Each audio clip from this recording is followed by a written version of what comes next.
За оваа цел владата ќе одвои околу 4 милиони евра, а процените се дека на овој начин ќе може да се отворат над 1000 мали бизниси и да се реализираат најмалку 1000 вработувања.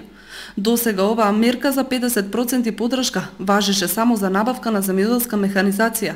Од оваа година владата одлучи да ја прошири мерката и со неа да ги опфати и услужните дејности и сектори.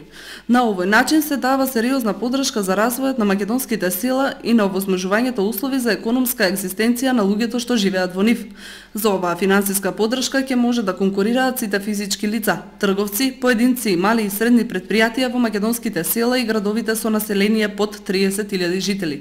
Во текот на март или април ќе биде објавен јавниот повик за аплицирање за овие средства, на кои секој заинтересиран ќе треба да достави бизнис план до Агенцијата за рурален развој и поддршка на земјоделството.